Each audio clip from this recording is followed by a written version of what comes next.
Hello, everyone, and welcome to another Boris Effects virtual NAB live telecast. It is Brian once again with my team. Hello, everyone. Let me switch to speaker view.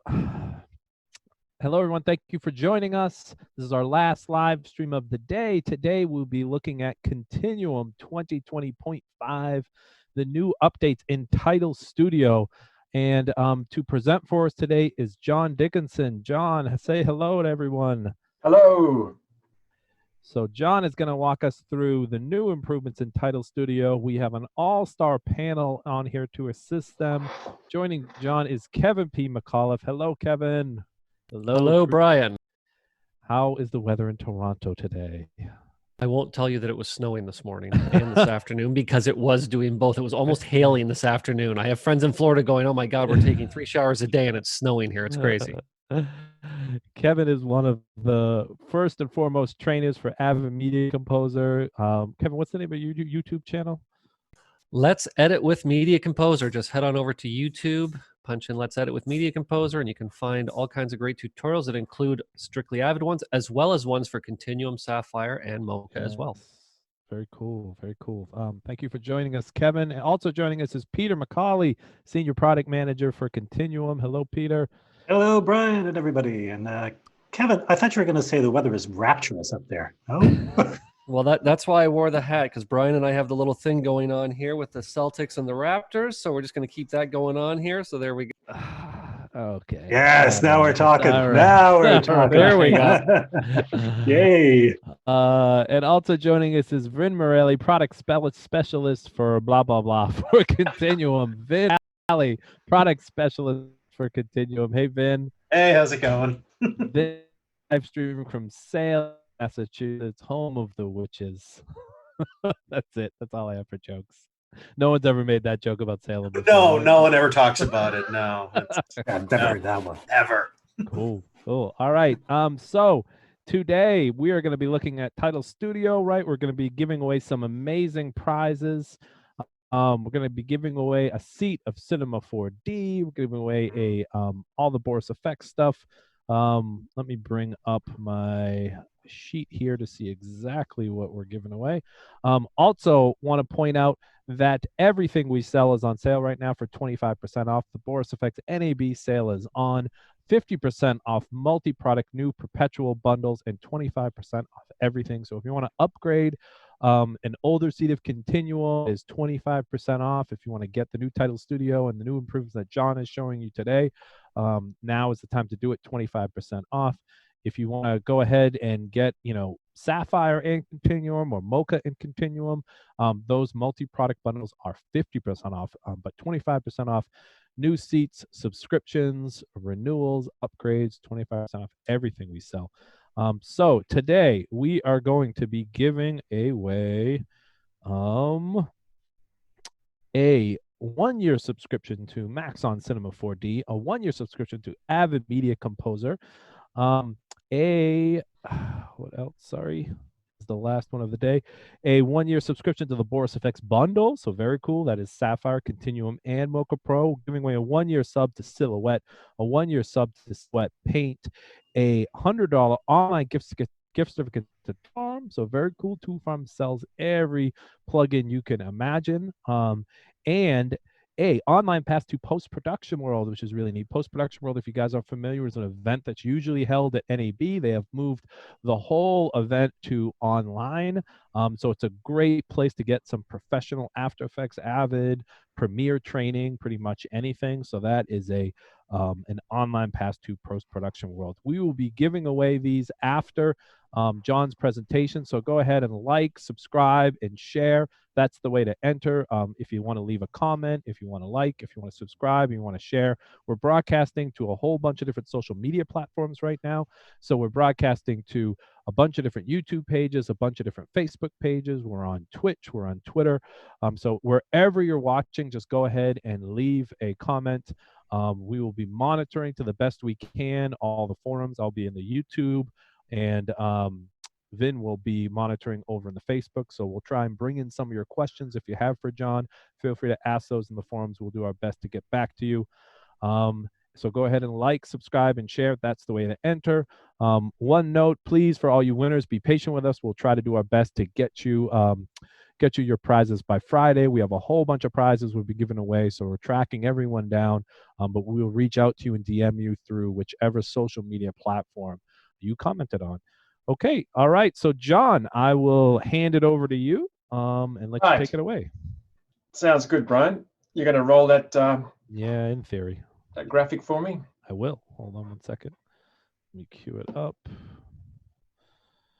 We're going to look at we're going to look at the new features in Tidal Studio 2020.5 on Avid Media Composer today. And obviously Tidal Studio is available in other hosts, and these are the same features. That is not rolling. Okay, I'm just gonna, there you go. There It's good to go. It's going now. So we'll have a look at the new features, and we're going to take a look at how I built this particular look in Tidal Studio. And we're not going to walk through it step by step, but what I've done is I have created a version that some people might think, that's probably good enough. But as a motion graphics designer, I wanted to sort of walk you through how you might want to give the look that I started a motion graphics makeover, finishing the look to give it, really give it some polish and make it stand out a little more. So let's just whip across to Avid Media Composer. I'm just going to share my screen.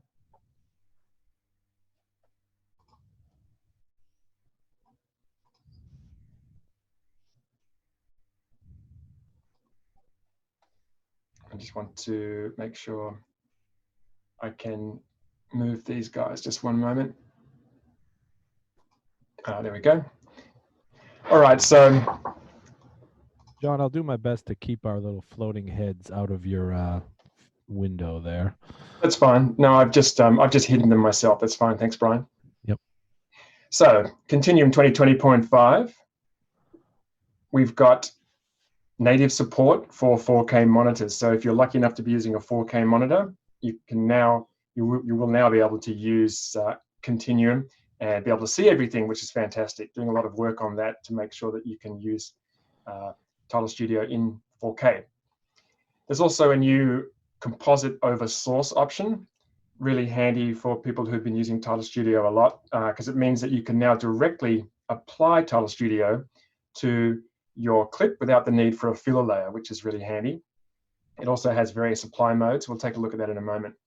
And also a new cast shadow shader. And that's specifically for 2D layers, but it makes them actually look like 3D layers, and it works really well. So we'll take a look at that as well. All right, so let's get started with this look. I'm just going to open up another sequence. It's an empty sequence. Come over to my footage bin. And I'm going to drag a shot down into the timeline. Let's see which one I need. This one here, just a sequence here. Now keep in mind, I've only been using Media Composer for about 3 weeks. So, so I've been learning, as soon as I hit a problem with it, like I didn't know what to do, I'd have to just keep jumping on YouTube to work things out. So I've got a little cheat sheet of things. So if I don't use it the way you necessarily use it, like why did you hit that button? That's why. So I've got this shot, and this is just some stock footage.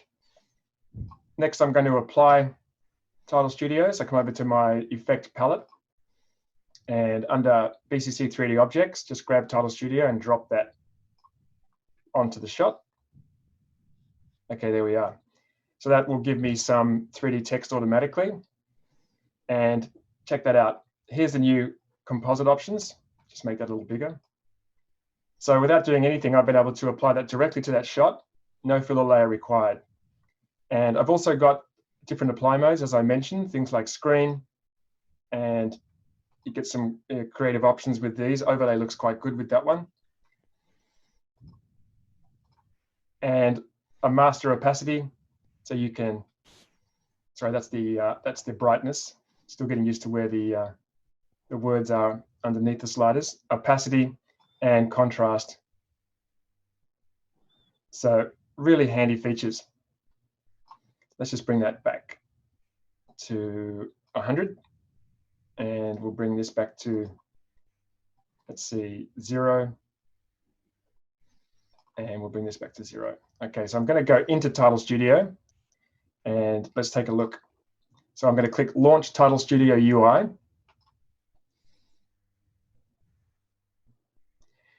Okay, here we are. I'm just going to make this single here. So there's my 3D text on my background. Now I don't need this. I'm going to leave this. This is a good starting point a lot of the time, but I'm actually going to load the project that I've already started by coming up to File and choosing Open Project. And I've got this one here, Start. Okay, so that's the sort of base of the look. Let's just quickly break this down and see where I got up to with it. I really like, as a 3D artist, I really like to work in multiple views. I find that's much more useful. So I'm going to click on Toggle Split Views, and I'm going to choose Dual Horizontal. I find this is one of the most useful. And now you can see, I can see this from the top side, top left, and also I can see my camera view. Now, if I hold down the Shift key and the space bar, and I found these shortcuts just by holding down keys until I found them, I can actually get the grab a hand. I can look around my scene. And this is probably one of the most useful things for setting things up. It's really good to be able to see when you're setting up lights and textures, how they affect the objects, not only from the front, but from the side, from the top. It's just holding down Shift and spacebar and moving around. I can also just, if you have a mouse, I can use the mouse wheel to zoom in and out. And if I hold down the spacebar, I get the grab a hand and I can pan left and right. So those 3 shortcuts, Shift space, space, and mouse wheel, so super handy. Great shortcuts, John. We're all about shortcuts. I know Kevin is a big shortcut person as well. He's on this, and one of the cool shortcuts in there, I'm just to mention, is the WER shortcut key selection for switching between translate, rotate, and scale, which it's really handy. I've found it useful. Those are big ones. Yeah, great. I didn't even know about those guys. So WER. Hey, Pete. Very handy. Quick question from YouTube. Can you start a Tidal Studio project in Media Composer and go ahead and then move that work over to something like After Effects if you have Continuum on both? Yeah, I've been doing that, starting them in After Effects and bring them across to Tidal Studio. And in fact, you don't even need a host to set up stuff in Tidal Studio. You can do this in standalone only mode, and that's available to anybody, and they can just download, install the product, and work with it with a watermark and standalone mode, and just like create setups. And then, just as John did at the beginning there, he can load his setup and you should have created anywhere on any platform. Cool. Fantastic. Okay, let's break this down. So if I just use the mouse wheel and pull out, you can see I've actually got this, what is called a seamless cyc in here. So you can see it's just a curved plane, just brought over from Cinema 4D. And these are really common to use in 3D. And I've just imported this one into Tidal Studio. Let's just come and turn some of these layers off. So there it is there. Now, So John, I'll ask you quickly, just because you had mentioned Cinema 4D, just about importing models into Tidal Studio and what is supported as far as importing models into Tidal Studio. Well, you can probably help out with that, Kevin. I've been importing Cinema 4D models just by coming down here to the timeline, sorry, this one here, and just choosing 3D model file. So what other options are supported? Can you tell us? I can jump in there. So really, you're looking at Cinema 4D files. That's what we prefer. We prefer to move people through the Maxon workflow and bring in C4Ds. You can also import an OBJ or a 3ds Max file, though. There's no guarantee that they're going to look exactly as they did inside of that 3D host, but most of it will come across.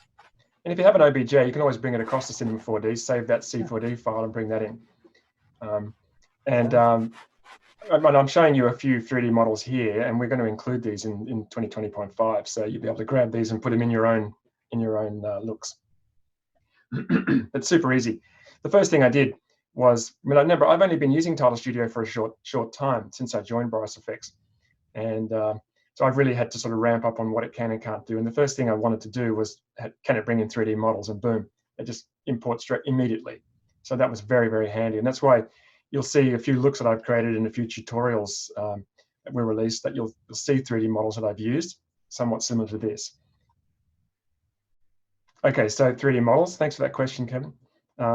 So there's my seamless cyc. So you can see how the light is hitting that over here in the render view, and it's giving this really nice shades of bright and dark, this specular highlight. Okay, so we also have this, what I've called a strip sphere. This is also a Cinema 4D model. I just quickly modeled this up in Cinema. And if I twirl it down, you can see it has, I've named it, it has an outer and an inner. So there's my outer rings and there's my inner rings. It's really nice to be able to bring it in as multi-object, because then you can animate them individually, you can texture them individually. And these are just gray, gray models. They didn't come in with any textures. I didn't need the textures. So there's my spheres. Let me just turn off the background so you can see that. And notice how my vision, the layer that I've applied this to, is still visible behind that. I've obviously covered that with the cyc because I wanted to do that with this particular look. You don't have to do that. You could just have this look on the layer that you've applied it to in Avid.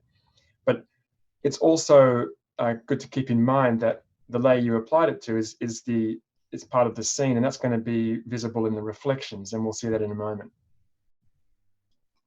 So even if you don't plan to use that as a background, think about how it might be useful for you to see in the reflections of your objects. Okay, and also we have seen some Tidal Studio text on top. So just twirl that open, and you can see it has a front material, and it has a gradient applied to that, and it has an extrusion material. And if I click on that, you can see that's a reflection. So we're going to go in and tweak these to give them a much more finished look. So let's do that. Any questions? Excellent. Nope. Okay, good. So we've got a seamless cyc, but the objects currently feel rather separated from it, and that's because there's no interplay with the lights. Well, it's the same light, obviously, lighting the objects and the cyc, but there's no shadow. We need a shadow to ground this object onto the seamless cyc. So if I click on my 3D scene container here, come up to lights, I actually have two lights in the scene, and this is where this view comes in really handy. Holding down again Shift and Spacebar, you can see I've got a light directly above the objects, and I've got a light in front. This is light 1, and this is light 2. Let me just turn them both off. Okay, so darkness. I'll turn on light 1. So this is my spotlight, and I love that direct overhead lighting. It's really moody. And light 2 is basically my fill light. Well, I guess my key fill is serving two purposes, because it's directly in front of the text, and that's just filling in that darkness. Let's, instead for light 1 though, let's turn that to a shadow light by clicking once again on the scene and making sure light 1 is selected and choosing shadow. Watch what happens over here underneath the text. Okay, so that top light is now a shadow light, and it's casting a shadow onto the seamless cyc. So that instantly makes that feel more grounded in that scene. Shadows are really important in your scene, and something you really have to consider. Lighting and shadow takes a little bit of time to get used to. And my recommendation to you, if you feel uncomfortable in this area, is just start with one light. Just use one light, get that looking right, and then use the other lights to fill any shadows that are created. It's very much the same as physical lighting in the real world, 3-point lighting. Key, fill, backlight. Sometimes you'll have a light directly overhead. Sometimes you'll have one directly in front. Just depends on the look that you're after. But lighting in Tidal Studio is pretty straightforward, and there's plenty of features in here to make this look good. But don't over use shadows. Check what happens if I click on light 2 and turn that to a shadow light. Change that to a shadow light. Watch what happens. See how that's pushing a shadow on the back of the seamless cyc, and see how that flattens the scene? it's ugly. It makes the text harder to read, and it makes the 3D object really flat. So once again, I'm going to turn that off because we want that to stick out from the background or stand out from the background. So I'm going to make that spot. It's better. Okay, so now we have some space, because you can see in this view here that we have a fair bit of space there. And obviously I can take that seamless sight and I can adjust that. You know, I can move that depending on the look that I want. I can bring it forward. I can move it backwards. Bring it forward just makes it look a little brighter. So I can adjust that as I go. And that's the thing about lighting. It isn't just set everything up perfectly and then stick lights in the scene and don't ever touch the things again. Everything works together. The materials work, the position of the objects in relation to one another, the position of the lights. So it's definitely a process of tweaking and adjusting until you get it looking just right. Great couple of tips there, John. You know, really is just these little things like, you know, they say the devil's in the details, and this is just so true with what you've just shown us with adjusting lighting and making sure not to push out a shadow behind it, and flatness perspective.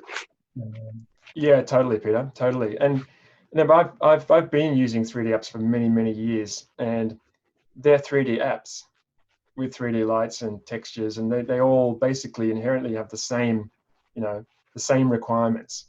So I just approached Tidal Studio the same way I'd approach any 3D application. And it was great to know that the features are there for me to be able to do that and come out with a great look. A quick question from YouTube, and Pete, please correct me if I'm wrong, but a lot of people asking what sort of hardware requirements are needed to run Tidal Studio, CPU, GPU. Let me try and answer this, and you correct me. You need a GPU, right? But any GPU will do, because Continuum and actually Tidal Studio uses OpenCL. So any GPU will do, but you do need a GPU, correct? you are correct. So Continuum does use OpenCL a lot, but it also uses OpenGL, and Right. Tidal Studio is 100% OpenGL application. So as long as you Gotcha. have a fairly recent, by recent I mean like maybe 10 years or newer graphics card, you should be fine with Tidal Studio. And that's one of the chief benefits of it. So everything that John has been doing here, this scene right now is fully rendered. To get that out, it's just a quick export. And I mean, he's his setup right now, I mean, if he were just to say, oh, I want to render this out, that would be it. He would be done. Which is kind of like what went on there with his beta software. I totally jinxed you, John. I totally Yeah, jinxed you did. Thanks, guys. I It was the did. render word, wasn't it? Everyone, I apologize. Pre-show, I like a first-time live streamer said, you know, we haven't had any crashes really Yeah. in the first 2 days. Yeah, no, I said, guys, you should jump in occasionally to ask questions, but not that many questions. I will say this though, John, and thank you for for doing this, but you are using beta software. It's of course. unreleased. It'll be released, very soon, within a few weeks. But this was one little issue that we kind of knew about, and sorry about that. Oh yeah, no worries. So listen, what I'm going to have to do is I'm going to have to just jump out and jump back in. But this is the great thing about having saved the Tidal Studio project.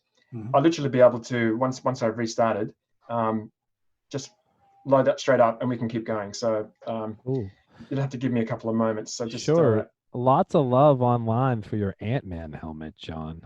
I already called dibs on it yesterday. Okay, so That's right. Lots of love for old MotionWorks tutorials too. In the tutorials, lots of MILG, lots of fun stuff is there.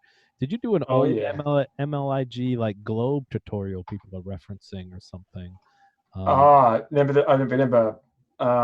Geez, I don't know off the top of my head. I'll try and find the comment. It's funny. I think Momo brought up. Oh, the old MILG6 News Globe. That's right, making it look great. Tim Clapham. That was Tim Clapham from. Let me just get this task manager up and get this sorted out. And Kevin, you're a tutorial king too. I mean, you just keep knocking them through, and a Tidal Studio expert. You've been with us from day one on this product.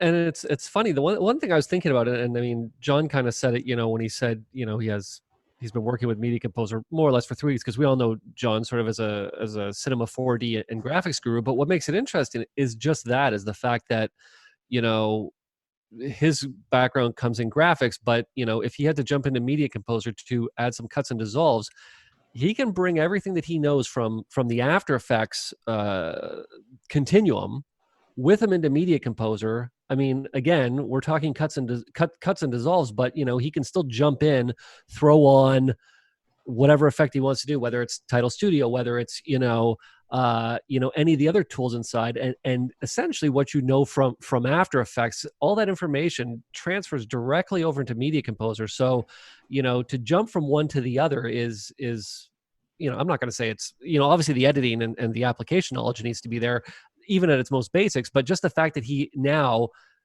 can continue the graphics game that he already has going on from outside of Media Composer right in with little to no downtime is super handy to have.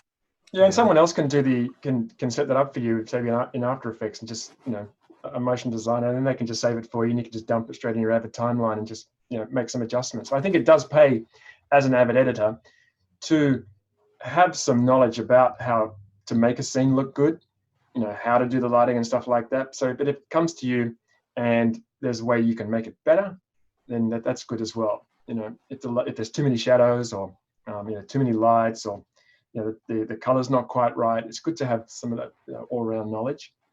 And one thing I'll quickly mention as well is that if you're a Continuum user, I've been a Continuum user for longer than I can remember, and my go-to was always extruded text. Always my go-to. Well, Yep. The extruded text that's popping up that you see inside of Tidal Studio, when you look at the parameters that you're getting in and adjusting, you've seen these parameters directly in extruded text. So it's not like you're going in and starting right at zero. You've already seen a lot of these, different parameters, different elements across some of the other effects inside of Continuum. So you have a stepping stone to get yourself going in the right direction. Sure. Yeah, Lots it's all the same code. Lots of questions online for any other like format support in Tidal Studio, like Lightwave or like OBJs from Blender. OBJs should come in. I mean, Vin, is your mic live there? Maybe we'll hear from you for a minute. Yeah. You've been doing a lot of 3D model import. Yeah. So, I mean, primarily we want to be looking at Cinema 4D integration. There is, I think Peter said this earlier. There's, you can pull in some OBJs and 3ds Max models, but they might not be as identical to what you saw in those in the main hosts. But for Cinema 4Ds, you're getting almost a sort of a one-to-one look to them. It's just the shaders, really, isn't it? So, yeah. We can't read every single shader, and so we have to redevelop. And so.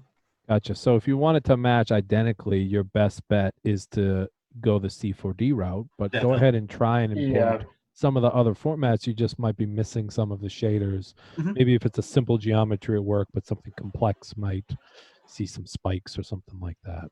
You got it. Cool. How about support for the OFX version of Tidal Studio in Resolve? Is that a yes? Oh, yes. Working So it is. Yeah. No, it's answering. No, there is support for it in Resolve. As John had said, a couple people have addressed is so I personally work in After Effects a lot, so I always will create something in After Effects, and it's really nice to be able to take sort of what I've done in Tidal Studio that I've created in After Effects and just be able to move that straight over to Resolve, which tends to have a very different workflow from After Effects. But you can absolutely do everything that you're seeing, John do in Tidal Studio within Avid. You can also recreate that in Resolve. So what are the supported OFX hosts? So we have Resolve. I know it supports Vegas. Vegas Pro, definitely. Any other OFX hosts, or are those the two main ones? Nuke should work. Does it work in Nuke? Yeah. Yep. Cool. And then Premiere, After Effects, and of course Media Composer. Yes. Absolutely. Very cool. Let me see what other questions.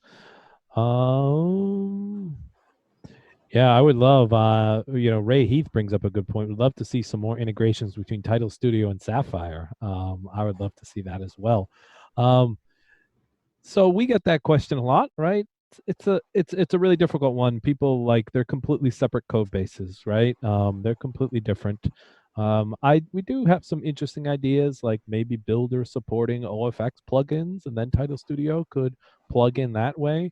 I know it seems like a natural thing to a lot of people of like, would it be great to put, Title Studio right into Sapphire? But it's like they're completely different code bases with 20-year histories, right? I always draw the analogy, right? It's like taking a Porsche engine and putting it inside a Ferrari. Like you think that would work, but that ain't gonna work, you know.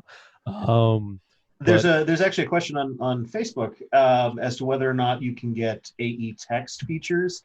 So create something in AE and then import those text features into Title Studio. And Peter, correct me if I'm wrong. I don't think that's not currently something, because Title Studio itself is it works as a plugin, but you're creating everything within its own within the Title Studio environment. Yeah, I mean that because Title Studio is so huge and all encompassing in terms of text and titles, that there really wouldn't be any real need, I would think, to pull an After Effects title animation into Title Studio and then try to edit it or adjust it. We would just create it in Title Studio, like you've done. Do me a favor, Pete. Your mic. I'm hearing a lot of like scratching or something. Oh, I beg your pardon. Sorry, but thanks for letting me know. Yep. Thank you. Is that the cat at your chair or something, or the dog? It is. Yeah. Get back down, Fido. Well, good news is I'm up and ready to go again. So Hey. Cool. Well, let's keep the energy going. Let's just why not right now? Let's give away quickly a 1-year subscription to Max on Cinema 4D. Goes to Lamppost Theater watching on YouTube. damn, Congratulations that's a good prize. Lamppost Theater gets a full year of Max on Cinema 4D. Wow. Congratulations. Fantastic. Okay, let's keep going. One thing I'd like you to take a look at in here, when I turned that light one on, which is directly overhead, we got a shadow from the text, but notice there's no shadow on the sphere object. And why is that? That's because I haven't actually applied any materials to the sphere object yet. So when we do apply materials, you'll notice that a shadow becomes visible. And that's obviously important too, because unless it's some kind of weird sci-fi object that doesn't cast shadows, or it's a vampire, I guess vampires cast shadows, or they don't. I'm not sure, but either way, it should cast a shadow on this site. All right, so let's now go in and let's give this a little bit of love, and hopefully Avid will not crash on me again. So we're going to start, I think, by playing around with the text a little bit more. This is really gray. Look at that. It's reflective, but it's very gray, and the gradient is pretty dull as well. So what I'm going to do is come down to the Title Studio text, and let's see. We currently have a front material and an extrusion material on here. You can see when I clicked on Title Studio, up here under the Material tab, it says Apply Material to. So that's front and extrusion. Watch what happens down here in the timeline under extrusion when I choose 3. So now it's added a bevel material. So now I can have a separate material for my front, my extrusion, and my bevel. And I really like to have separate bevel materials because I can make it pop independently of the rest of the text.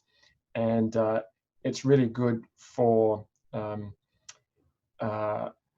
giving this a much more finished look. So first of all, I'm going to click on the extrusion, and I just want to click in this view and just zoom in a little bit, just get that positioned nicely. We get a little bit of reflection there. See on the extrusion, just in here, you can see it obviously in the curves. This is reflecting the source layer that we applied Title Studio to. I'm going to come down to extrusion and twirl that down, click on reflection, and I want to come up here and reflect scene. There we go. So that is now giving me the correct reflection. I now want to increase the reflectiveness. There we go. So that is now looking a little better. Let me just move around that. See how by holding that shift and space bar down and just moving it around, I can see the interplay of the scene with the object. And that's something you just can't see in this view. So that's really nice. Okay, so now I want to have a look at this bevel.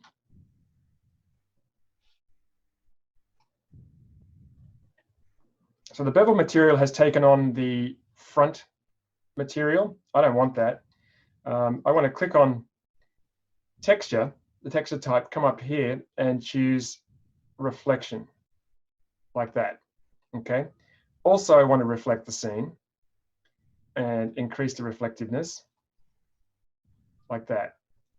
See how I can adjust the reflectiveness of the bevel independently of the extrusion. That's really important. This is something you can do in Cinema 4D. And it's really something that you need to be able to do. Come into this view here. Let me just take that to high. I'm going to now just go back to single view and just bring my quality to high. That's better. Okay. All right, so I want to now just click on the front material.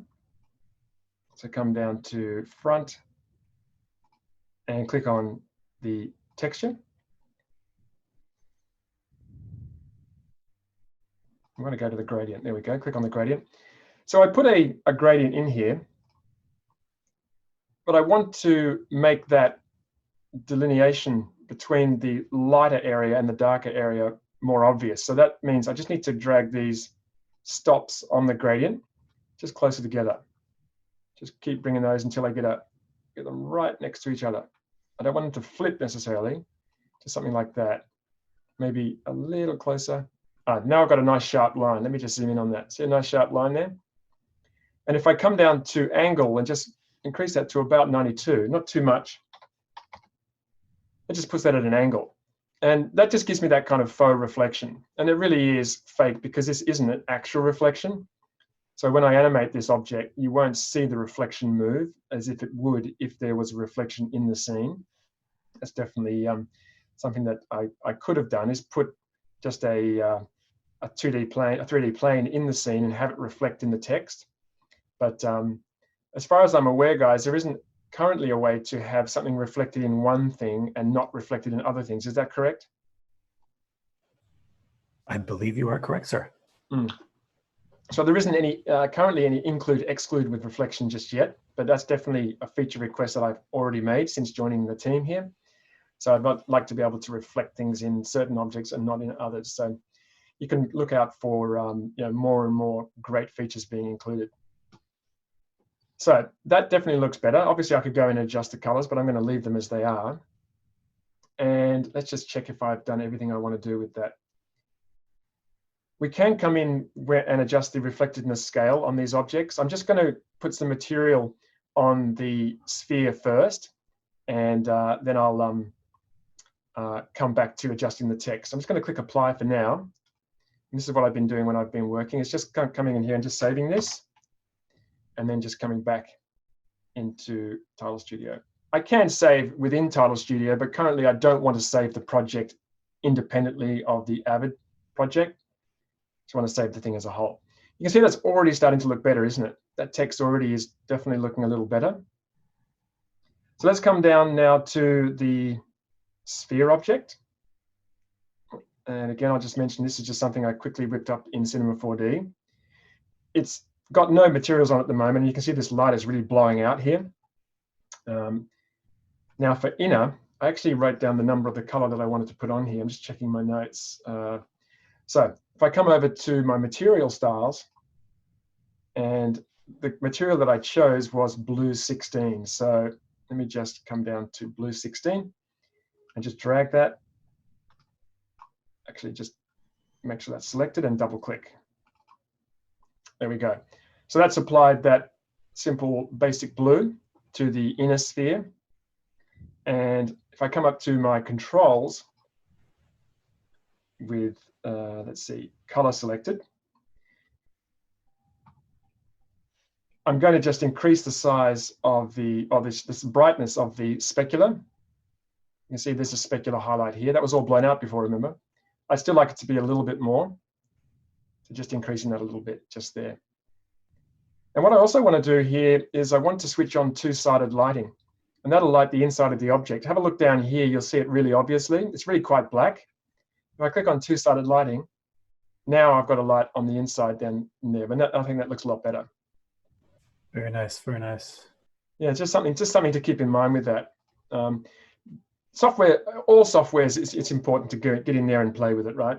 And I'm a perfect example of it because I've been using this, like I said, for a short time, and I literally am the definition of getting in and playing with it. Totally. I was literally asking Peter the other day, "Hey Peter, what does two-sided lighting do?"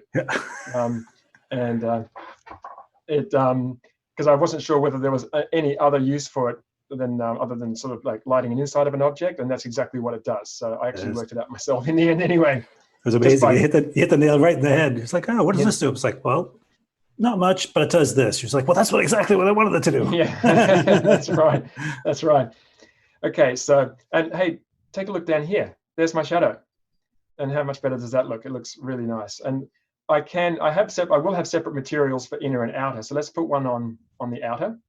And for that one, I'm using number 12.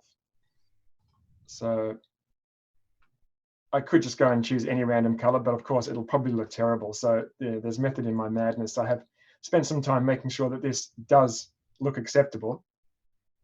So number 12. So that's a little bit darker, isn't it? So, and that also needs some control. So I'm going to come down, click on color, and just increase the specular strength like that. So now we're getting that little specular there as well. So it's not the same blue, it's a slightly different blue, and I think that makes it look better. If it was the same blue, probably wouldn't look quite as good. You get a little more depth that way.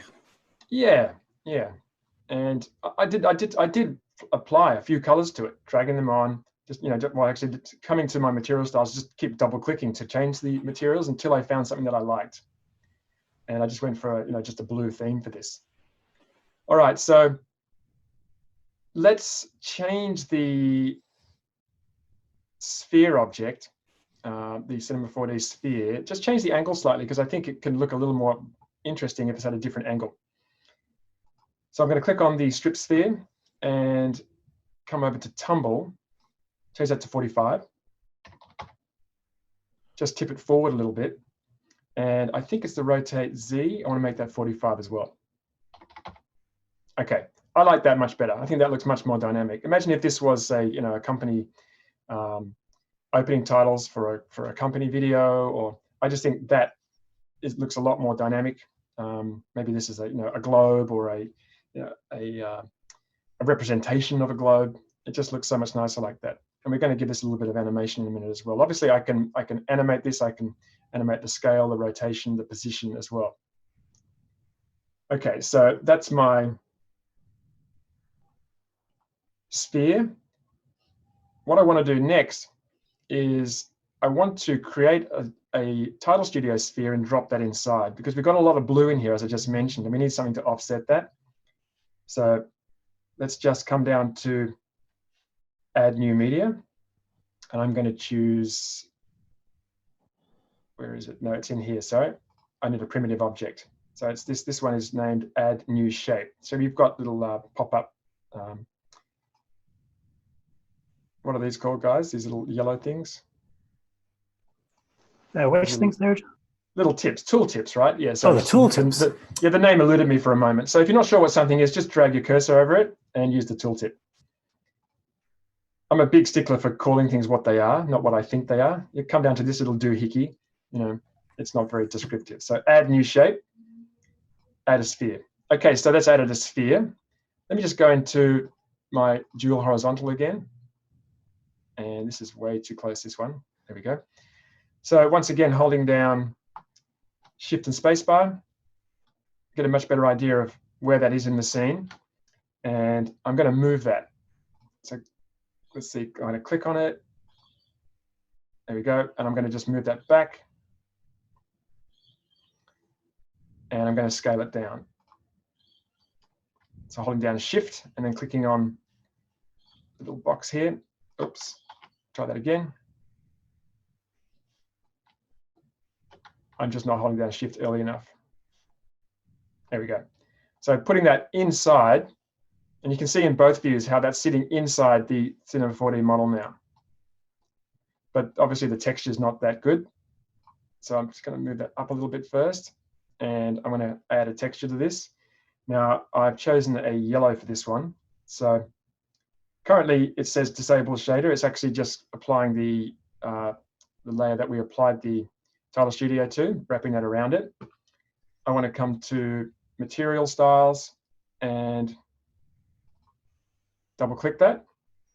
This is like a nice rich yellow orange, and that's looking pretty good, but I need it to be a luminant object, but I don't want it to have shadows. I want it to really pop out like it has its own luminance. So if I come down to, let's see, come over to my controls and come down to color. Rather than color, I'm going to choose flat color. And watch what happens down here. You can see it really start to brighten up. Oh, yeah, this happened to me yesterday. I chose my material and then I chose flat color and then it removed my material because it's giving me the opportunity to change the diffuse value here. So I'll just choose the color in here. Something like that. Okay, maybe a little bit yellow. I like it a little richer than that. Something like that. This is where you get in trouble, John. No, buddy. Hey, buddy. Hey. I've been doing this for a long time. I know. I love it. It's never good enough for Mr. Come on, Dickinson. that's why you hired me. Come on. I love it. And take a look at this. Look remember we turned on reflect scene for the text. Look at the, let me just see if I can get into this. I'm going to single view. Look at the reflection in the edges here. See, it's reflecting that now, which is really nice. Very nice. It's Yeah, like fully integrated into the scene. Yeah, it's all, and that's so important. That word integration, Peter. You want everything in the scene to feel like it belongs there, and that it's all unified, right? It's cohesive. Absolutely. Isn't that nice to be able to bring in the Cinema 4D model and then add Tidal Studio models and objects to it to enhance it even further? I think that's really, really good. I mean, I could have brought a sphere in from Cinema 4D, but it wasn't unnecessary. What's also very cool is the fact that, if people are familiar with how the BCC layer deformers work, you actually have access to all those layer deformers inside of Tidal Studio as well. So if you want to give your Tidal Studio text a bit of a bend, you could do that as well to wrap it a little bit around the sphere as well. That's right. And then what we're going to be doing right now is adding, hey, an extruder. So you just beat me, mate. Nice. Let's go. We want to just do something to make this a little more interesting, this 3D model. So we're actually going to add a pulse shader. So if I come down to that object, my strip sphere, come up to shaders and choose deformers. One of my favorite ones is this one here, pulse. So if I click on that, the default setting is to have it breathe, and breathing is actually quite kind of cute. It makes the object just scale up and scale down as if it's breathing. And these are all keyframe, keyframes are unnecessary. They're all automatic animations. I did like breathe, and I thought about doing it, but what's one of the biggest problems with breathe in this scene at the moment? What do you think? It's too big, or it's too big, right, Brian? Yeah, it's actually intersecting the 3D, the cyc. Yeah. A big no-no is having your objects intersecting. It is looking really nice here. See on the D and the U? See when it gets bigger, it shows you that reflection? That's exactly what I was looking at while I was watching it pulsing there. Yeah, right. I mean, it's quite a nice look. So a little goes a long way with this. So if I was going to make it breathe, I would want to have it breathing a lot less, like it's not very fit, right? Or actually, no, if it was fit, it wouldn't be breathing much at all, right? So this is really unfit. But I don't want breathe. I want, let's see. The one I want is, I don't even want bulge, actually. I want breathe, sorry, but I want twist. So we keep the breathing type, but we're not changing the size of it. if I just bring this down, the amplitude down really low, I think I've got a setting in here that I liked. It was 20. So not too much amplitude and way less frequency, literally just 1. So it's going to, if I come back to the beginning here, it's going to be in its original state, and it's going to breathe just once, and then it's going to go back to its original state again over the length of the shot, which is really nice. So not too much. You saw when it was at a high amplitude, it was really distorting it.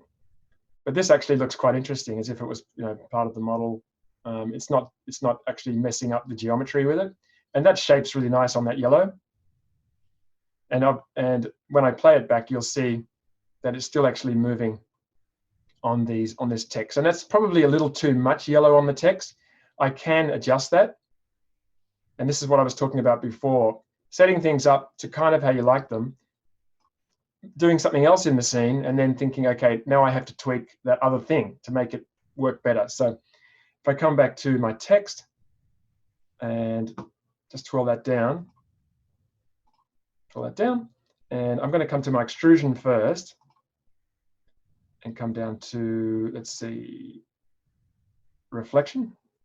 I want to change the reflection scale. So once again, watch what happens on the extrusions when I change that value. So I'm increasing the scale, and that's now reflecting a little, it's making the object in the reflection smaller, and I can increase the reflectiveness or Very decrease cool. the reflectiveness, right? So that's a little better. So that'll make those lines kind of move up and down. And I want to do the same for the extrusion as well. So come down to, sorry, not the extrusion, the bevel. Come down to the bevel, click on reflection, and this will actually really make a difference with these. If I just change the reflection scale, that's nice. You can see how that's changing that reflection scale really works nicely on the bevels, and just increase the reflectiveness. Just dialing it up, dialing it down until you get the look that you like. So that's looking pretty good. And remember, this is going to be moving, so you're going to get these yellow highlights moving around the bevel. It might be a little too much at the moment. Maybe just adjust the scale. And that's looking better. Okay, might not look exactly like the one I did before, but you know, that's the way this goes with doing this kind of design and production. Okay, so what else do we have to do now? Just checking my notes here.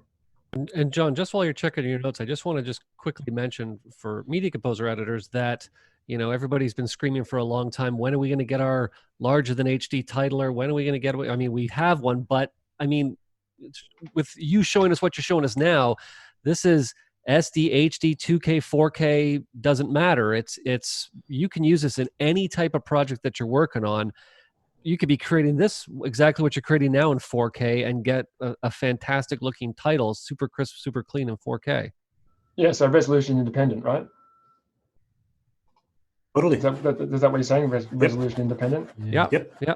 I mean, that's been a big complaint for Media Composer editors up until we got, I'll just say, the new titler, which this has been an option, you know, that we've had for a while. I mean, if you take a look, this is completely 3D title creation in a resolution independent project. Yep. And as we move more and more to finishing in Media Composer, right? Like the need for that is so crucial. Finishing a Netflix show at 4K with supers, right? That's definitely definitely need some cool questions maybe for Pete and Vin from YouTube. You know, Biohazard Studios wants to know, how crazy can you get with Tidal Studio? For example, what's the limit of models you can use to make a highly detailed like title screen? Is there any limit to the amount of models you can import? Well, every time you import a model, it's going to like take up some of your resources, right? So it's like if you have a box and you put something in it, there's less space. Yeah. So graphics cards are no different. I mean, there's a finite amount of memory soldered onto that card or plugged into that card, whichever it is. And you know, as you start to push up more complex models, and many more of them are going to chew up valuable resources. So yeah, you can get pretty crazy. You can get some like I think for last year's NAB, I did we were sort of showing off the 3D models. I had an animation that I did in Tidal Studio where I used a number of watches and was sort of recreating sort of like an Apple style animation. And I think while we were there, I got it up to about 10 different 3D models. It's the same 3D model that was used, in various places. But you could get I was able to get a decent amount in there before we really started noticing it. But again, it all depends on how complex that model actually is, because you will eventually use up the resources you have. All about the polys, right? Yeah. And you also have the ability, of course, to adjust the quality of the project you're working in. So, if you want to work at a lower quality, you can bump the quality down until you're ready to take a look at it, bump it up to high quality, and see what your final result is. Mm-hmm. Someone asked online too about multi-pass renders. Tidal Studio does not have the capabilities to output multi-passes yet, right? No, I've been getting around that by, for example, I've created a bunch of different looks for the 2020.5 release for the promo material, and I've been comping them up in After Effects. And the only way to get around the multi-pass was for me to set it up, duplicate the layer, go in and turn off certain things. So then I have my text on one layer, my sphere on another layer, and my seamless cyc on another layer. And that's how I was doing it. It was really easy to do. Gotcha. It just meant that I had to just turn certain things off. Yeah, like cheating it basically. Yeah, but it was cheating. It was cheating it, but it wasn't. Remember, The right way. It's all still live in After Effects. There's no pre-rendering. It didn't feel like a cheat. Yeah. It was super easy, and then I could go in and just comp those the way I wanted to comp them. It was very simple. I've made my whole career out of cheating, my friend. All right. Well, what is it? If it looks right, it is right. Cheat, never beat, right? Well, Brian, you just showed us the wide shot of your office, and we're definitely cheating. Right, it is right.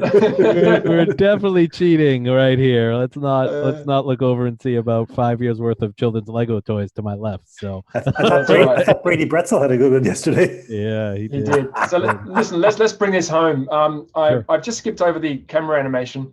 I've just done a simple camera animation with this by having the camera start up above the text and then animate down in front of the text. And we are releasing a quite in-depth 30-minute tutorial for 2020.5 by me on Tidal Studio, and we go really quite in depth on all of these things: how to use the lights, how to set things up, how to animate the camera. And that's using a similar kind of example with a different kind of model in the background, and just slightly different, but definitely a lot more in depth. So keep an eye out for that. Let's just quickly take a few minutes to look at the new cast shadow feature in Tidal Studio 2020.5. John, can I ask? I've got one question from a user, and it's one that I get frequently, just because you were working a lot with materials. Can you just very quickly show the toggle material button in the timeline? Because a question that we frequently get is, how do you access those color and texture drop downs from Tidal Studio, from that timeline? Let me go. While you are setting that up, so you're saying inside Tidal Studio, Vince? Yeah, inside Tidal Studio. I think that if new users who haven't really kind of exposed a lot of the stuff that Tidal Studio has to do, there is the toggle material button that can hide or show the it's the little round button in the timeline. Okay, so up. Yep. If you go up, nope. Which one, guys? Yeah, sorry, I'm pointing to it on my screen, but you can't see it. So if you go where it says Untitled Project, and then you go over to the at the very there you go. Yep, right there. Yeah. And that just kind of hides or reveals where some of these textures. That's right. Yeah, the funny thing is I knew that was there, but a lot of the times I don't use it. And this one here and this one here are basically designed to declutter the timeline, right? Mm-hmm. That's exactly right. Just most of the time you'll leave them off, especially this one here, which will show you a lot of stuff. So this is toggle smart view, so not very smart to toggle it. Just leave it off. Boom, boom.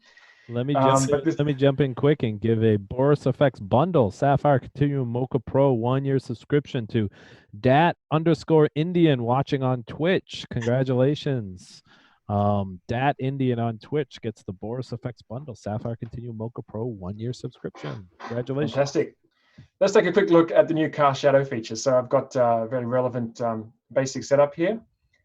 I've got Tidal Studio already applied, and I need to get my, let's see, my effect palette up. My effect editor, sorry. All right, so this is a 2D scene, so it's not a 3D scene. I can still apply 3D shadows to it though. So if I just select the scene and come up to shaders, come down to image processes and choose cast shadow. And that will cast a shadow on a virtual floor, which is great. I just chose this image because I thought this is a good, nice image with nice perspective. So if I come over to, let's see, my shadow, one thing to keep in mind is that the shadow is cast based on the position of light 1.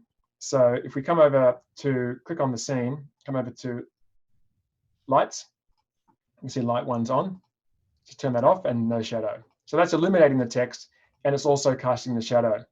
So if I was to just change my setup to dual horizontal and move that light, make sure I can see both of these, move that light back. This is where you really want to use this scene, this setup, because you can just move things around and you can see them updating in this window. So you can see how that pushes the shadow in front of the text, really nice. But notice how the text goes dark. And you just remember from the last thing we did, how do you make things brighter again? Well, you add more lights. So I'll just turn on light 2, and that's going to illuminate the text. So you can get although this is a 2D scene, there's no intersection between any 3D objects. You still can work with this sort of 3D setup, and the lights, the 3D lights, still affect the 2D objects, and you get this really nice shadow. I've got a, let me just click apply there. I've got a setup I did, one I baked earlier, and you can see I've just tweaked the settings slightly to make it a little sharper towards the base of the text and a little blurrier at the ends, and just sort of fade a little bit at the ends. There's lots of features in there and settings for you to adjust these shadows. I actually just made a duplicate of that source layer and just applied BCC tritone to it and just tweaked the settings. And if I come up to my hospital top layer, come over to my effect editor, I want to change background filter layer to background first below. That's going to change it to V1. Okay, so I was able to apply Tidal Studio directly to my source, which is terrific with the new composite options. And then I just use a duplicate of that below it as the first below. And that's really nice. So that looks a lot more moody, doesn't it? It does. Say, John, have you played around with the transmission parameter yet for cast shadow? Yeah, so you change the color of the shadow, right? Yeah. Yep. I thought that was kind of cool. Yeah, let me go back into the other one. Just hide this guy. Actually, I can go straight into here. So launch Tidal Studio. Yeah, so what you're saying is, where are we? Make sure I'm selected. Yep, just go down to your shader. Cast shadow shader, that's right. Okay, so we've got transmission. I'm going to change this back to normal. And there we go. So we've got, see, transmission at 0 has a normal kind of shadow. That's what you're talking about, right, Peter? And then that's exactly right, yep. Transmission, yep. And, so like we've got, I guess, what are they called? Colored windows, what do you call them in churches? Stained glass. Stained glass, right? So, which is a really nice feature, and obviously we can use different blend modes. So that's actually quite nice. It's used transmission at 100, but it's actually used a multiply blend mode.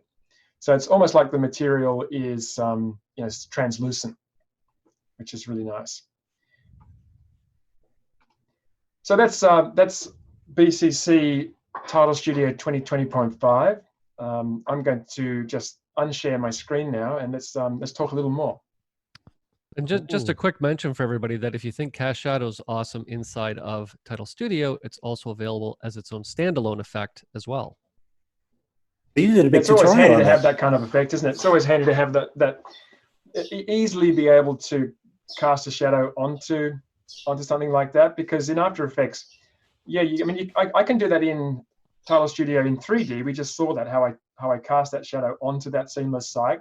But sometimes you don't want to go all that way. You just want to be able to quickly have some 3D shadow that grounds your 2D text onto something, and that's where that comes in really handy.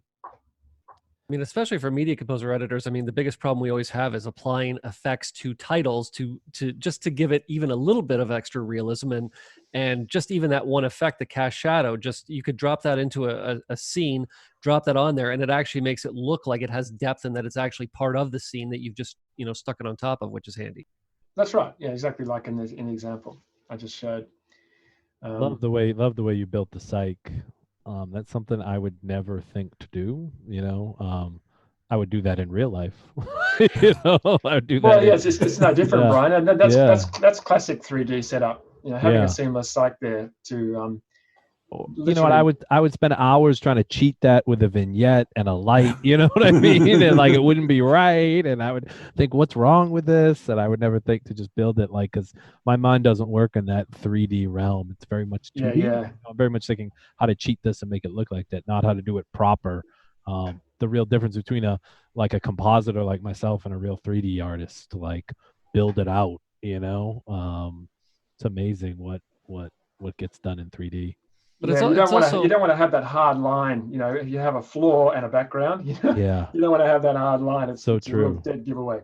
Yeah. But that's also something that's actually good to mention as well, which is, typically people, if I'm a media composer editor, I stick to watching the Boris FX tutorials on Media Composer specifically, but you'll see, like, because this is a very much a cross application effect, I'm going to be watching John's tutorials that he's going to do inside of After Effects for Tidal Studio, because I can take what he's doing there and apply it, because all of the information that you're going to see across all these Boris effects apply themselves across all the different applications, not just specifically in After Effects. So you can get a lot out of the After Effects ones, which are obviously more specifically motion graphics focused, but we can start to take some of that and actually give ourselves some motion graphics capabilities inside of Media Composer.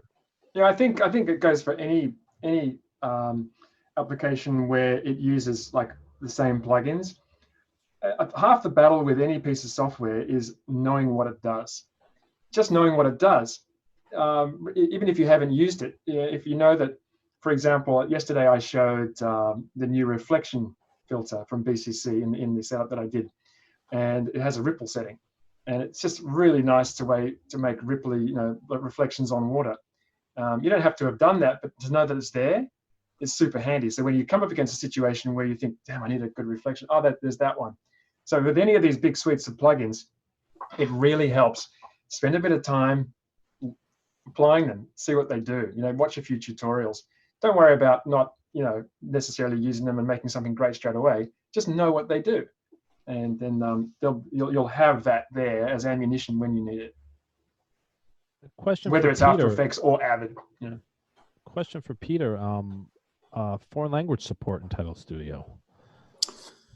Well, Continuum supports the language pack, and so we do have for other products, not Tidal Studio, but other products, we have like multi-language options like German, Spanish, kanji, I believe. We brought that over to some of Tidal Studio for some hosts, so that would be a matter of extending that into the language that whoever the question asker wanted to have it in, but it's partway there is what I would say. Partway there.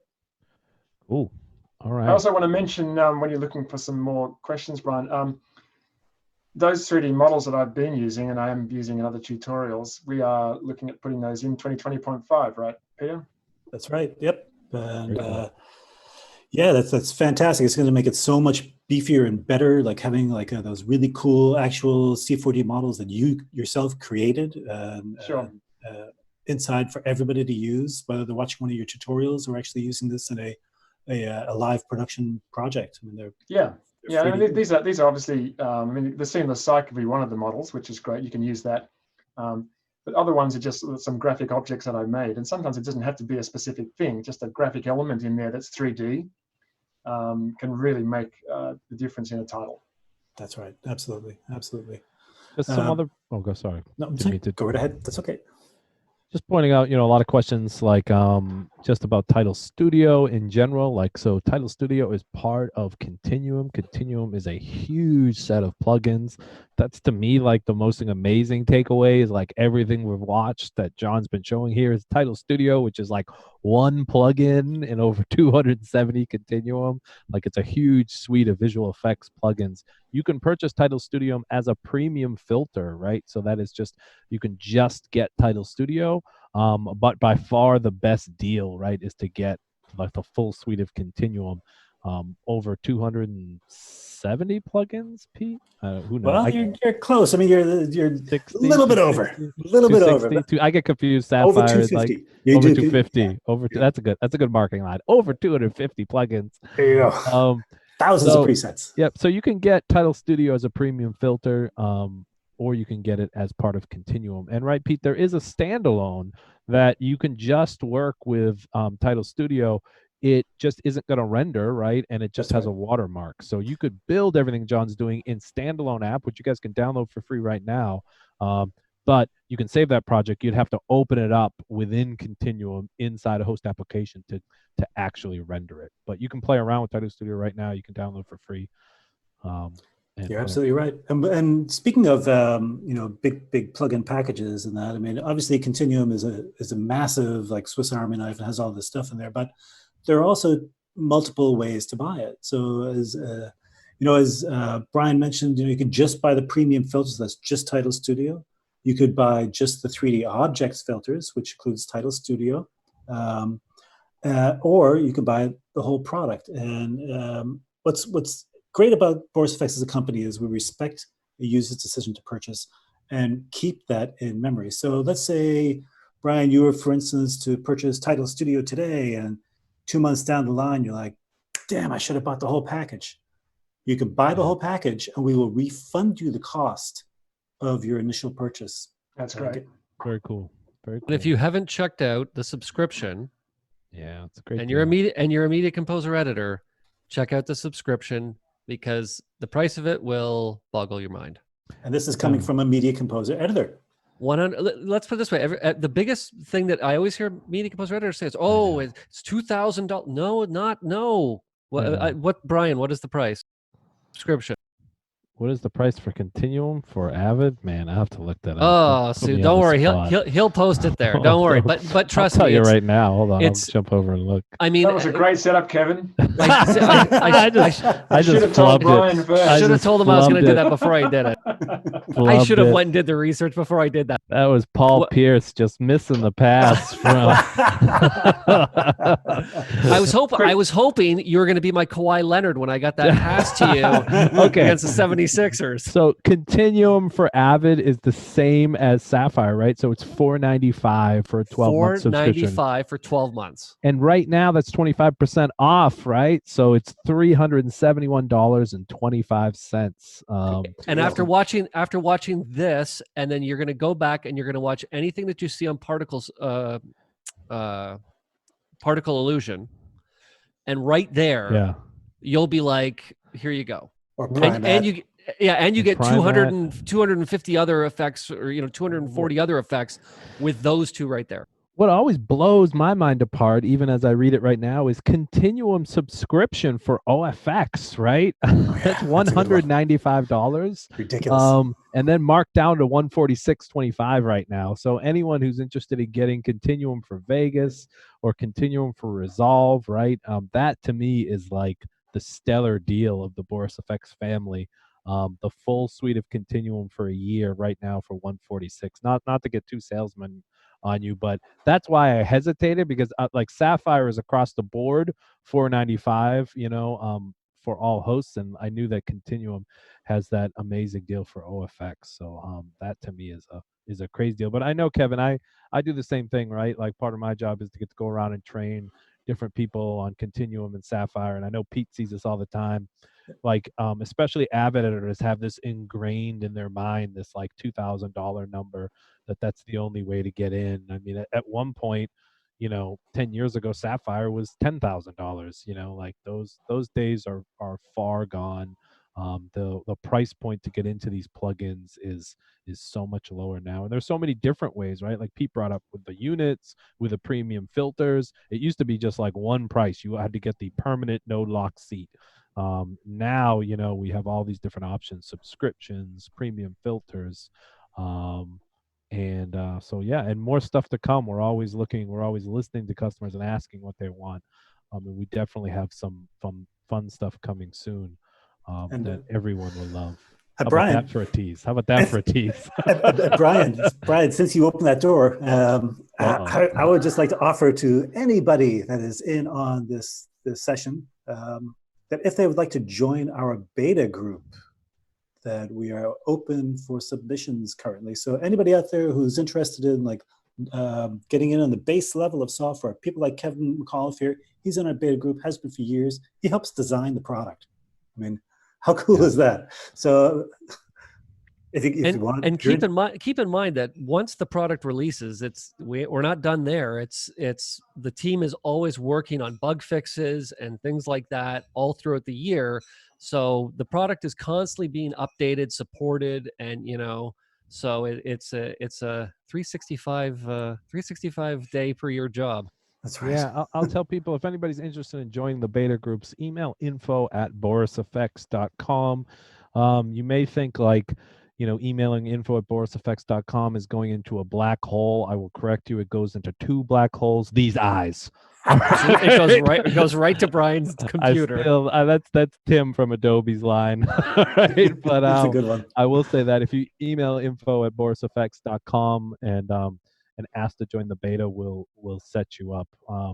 But yes, come on board and help us make a better product. I mean, Pete, right? We can look to almost every great effect, and there's someone like Kevin that has chimed in on it, or there's always someone behind that. I always think of Sapphire Switchpan is Kevin Connolly, who was a University of New Hampshire videographer who harassed us and they're like, please, will you stop swishing the camera off during every hockey game I edit. So please make a plugin that does that.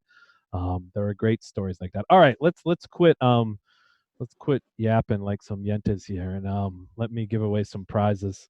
So congratulations to Amrik Kerketa on Facebook. That is AMRIKKERKETTA. Amrik Kerketa wins a 1-year subscription to Avid Media Composer. Congratulations to Amrik. Let's go ahead and at Hammy211. That is Brandon Hamilton watching on Twitter. At Hammy211. Brandon Hamilton wins a 1-year subscription to Silhouette. Congratulations, Brandon. Michael Mills watching on Facebook wins a 1-year subscription to Silhouette Paint. Congratulations, Michael Mills, for Adobe or OFX, your choice. 1-year subscription to the brand new Silhouette Paint. Jenica watching on Twitter, which is at Jenica May Photo. I'll spell that, is at JENNICAMAEPHOTO, watching on Twitter. Jenica wins the $100 online gift certificate to Tool Farm. Congratulations. And Lee Wetzgig watching on YouTube. Lee Wetzgig, that is LEAHWETZIG, wins the online pass to post-production world. That is a $299 value. Congratulations to Lee Wetzgig, who wins the online pass to post-production world. And just to reiterate, we gave out 2 prizes during the stream. Lamppost Theater won the 1-year sub to Maxon Cinema 4D, and Dat Indian watching on Twitch won the Boris FX bundle, which was Sapphire Continuum Mocha Pro for 1 year. Congratulations to all the winners. Thank you to all our sponsors for the generous donations. We appreciate it. Thank you, John, for an amazing presentation. Awesome stuff with Tidal Studio. You're welcome. You look out for more and more coming with that kind of thing. Lots of love online. A lot of people really loving the look. Lots of love for MotionWorks online too. Well, got the MotionWorks is still here, right? Yeah, right. MotionWorks is in your brain. Right. I am MotionWorks. You are MotionWorks. Very, very cool. Thank you so much. Thank you, Kevin. Thank you, Pete. Thank you, Vin, for joining us today. We will be back at it pleasure. tomorrow at noon, East Coast time, Eastern Standard Time, noon, with another Silhouette Paint presentation by Mr. Ben Brownlee. And we are going to give away a bunch of prizes tomorrow as well, our last day of virtual NAB at the noon Silhouette Paint presentation. We're giving away a seat of Mystica by SGO. If you guys know what that is, I know that is an amazing prize. That is a professional color grading application. Let me think of maybe some movies called The Avengers. It's been finished in Mystica. So yeah, that'll be a fun prize to give away, and a whole bunch of stuff all day. You can see the schedule on BorisFX.com. I think at 1:30, Vin, you are presenting Continuum, correct? Is that 1:30 or is that 3? I think it's 1:30, right? That's 1:30. Yeah, I'm going to be doing. Also be working in Avid. I'm going to be looking at some of the new transitions in 2020.5, as well as some really great updates to BCC Remover for some spot removal and some shape removal, which is going to be very, very cool. Very cool. And at 3 o'clock, Mary Poplin will be showing off Mocha Pro, the new improvements in 2020.5. And then at 5 o'clock East Coast time, John, you are back with us and you're going to show us a Sapphire presentation, right? Yeah, it's going to be great to jump back into Sapphire again. You're going to want to watch that. I surprised myself at how I could make an underwater scene so realistically without any stock images, just using Sapphire effects. Very cool. So no, that's going to be a lot of fun. I'm excited for that one. So a full day of presentations tomorrow as well. And once again, the Boris Effect sale, multi-product bundles, perpetual new licenses, those are all 50% off and 25% off any other products we sell. So if you want to go ahead and grab Tidal Studio, now's the time, 25% off all purchases. Okay, everyone, that's going to do it for us today. Thank you so much for watching. Everyone out there, everyone out there, stay safe, and we will see everyone tomorrow for another great day of presentations. Thank you so much, everyone. Bye, everybody. Talk to you guys later. Bye-bye. Thank you.